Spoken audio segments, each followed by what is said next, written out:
నాకు ఎంత ఇష్టం ఎంత ప్రేమ లేకపోతే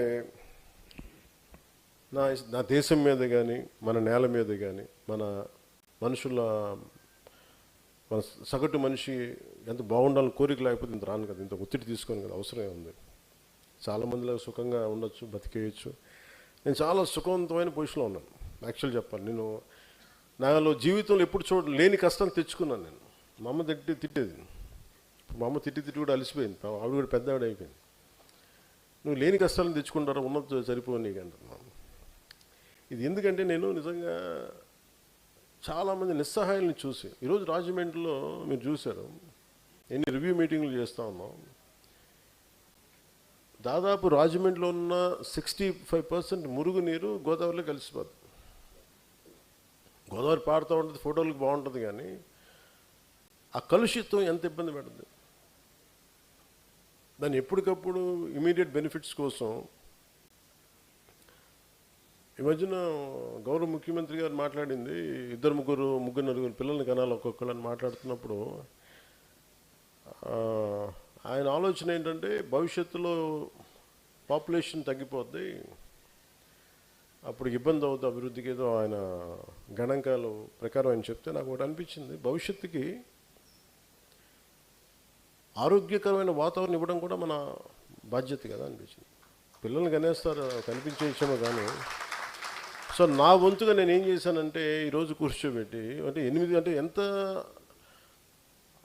అధికార యంత్రాంగం అందరూ కూర్చొని 8,000 కోట్ల పైచిలకు పుష్కరాలకు అవుద్ది. ఆ దాంట్లో ఏ నదిలో అయితే స్నానం చేయాలో ఆ నదిలో 70% 65 నుంచి 70% మురుగునీరంతా, లక్షల మంది వాడే మురుగునీరంతా గోదావరిలో కలిపేస్తుంటే దానికి బడ్జెట్ లేదు అసలు.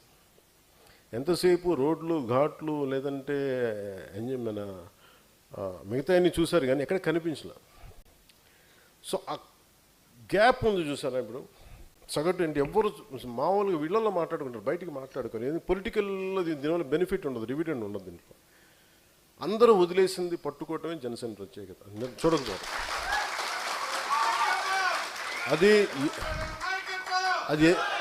అది ఎందుకు పుడుతుందంటే సగటు మనిషి తాలూకు ఆవేదనని జనసేన అర్థం చేసుకున్నంతగా ఎంతమంది అర్థం చేసుకున్నారు నా సందేహం.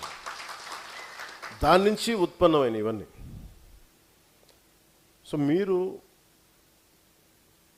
ఆ భావాన్ని మీరు సంపూర్ణంగా మీరు అలవర్చుకుంటే, if you become an embodiment of Janasena ideology, మీరు జనసేన భావజాలానికి మీరు ఒక రూపం అనేది మీరు కల్పిస్తారు, మీరైతే మార్పు చాలా తక్కువ వ్యవధిలో వస్తుంది మార్పు. మరి దానికి మనం చెయ్యాలంటే మనం ఏం చేయాలి పార్టీ పరంగా అంటే we have to be an extremely discipline force ఉండాలి. ఒక వ్యవస్థను నడపాలి అంటే నేను అన్నీ మాట్లాడతా, కులాల గురించి మాట్లాడతాను, మతాల గురించి దేనికి మాట్లాడతానంటే ఒక డాక్టర్ దగ్గరికి ఒక జబ్బు వెళ్తే డాక్టర్ ఏం మాట్లాడితే, బాబు నీకు ఇక్కడ ముక్కు బాగాలేదమ్మా, నీకు ఇక్కడ గుండెల్లో ఒక జబ్బుని వాళ్ళు ఎక్స్ప్లెయిన్ చేస్తారు, గుర్తిస్తారు రకరకాల టెస్టులు పెట్టి. అలాగే నాకు సోషల్ డాక్టరింగ్ ఇష్టం. నాకు దాన్ని కన్వీనియంట్గా నా పొలిటికల్ గెయిన్స్కి నేను ఎప్పుడు నిజంగా చెప్పాను, నాకు నిజంగా పొలిటికల్గా నాకు ఎప్పుడు ఇంట్రెస్ట్ లేదు. నాకు సామాజిక మార్పులు చాలా ఇష్టం. ఎందుకు నేను అలాంటి వ్యక్తి నాయకుడి కోసం ఎదురు చూసాను చిన్నప్పుడంతా. నాకు అలాంటి ఎవరు దొరకలేదు. అందుకే నేను ఎవరు దొరకనప్పుడు కూర్చోబెట్టి అట్లీస్ట్ నాకు ఇష్టమైంది నేను చేసుకుని వెళ్దామంటే నన్ను మీరు అందరూ కలిపి ఇక్కడ దాకా పట్టు కూర్చున్నాను. నిన్న విశ్లేషకుల చేత కూడా తిట్టించారు నన్ను మీరు.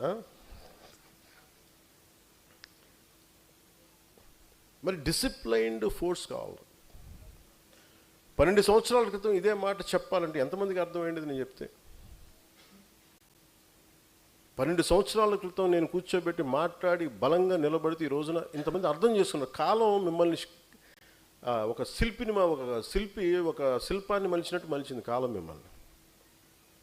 12 సంవత్సరాలు నేను నిలబడ్డాను కాబట్టి, మీరు నిక్కచ్చిగా బలంగా నిలబడ్డాను కాబట్టి మిమ్మల్ని మీరు షేప్ చేసుకున్నారు. ఈరోజు చెప్తున్నాను, this is the time to shape Janasena's future, Janasena's destiny. అందుకే నేను పొద్దున్న లేకగానే ఒక ఆలోచన వచ్చింది, ఏం చెప్పాలి వస్తే కూర్చోబెట్టి అంటే ఏదో నాకు సభ పెట్టినప్పుడు కూర్చోబెట్టి నాకు నిద్ర పడదు. నాకు మా వాళ్ళందరూ వస్తారు, ఏం మాట్లాడాలి, ఏం చెప్పాలి వీళ్ళకి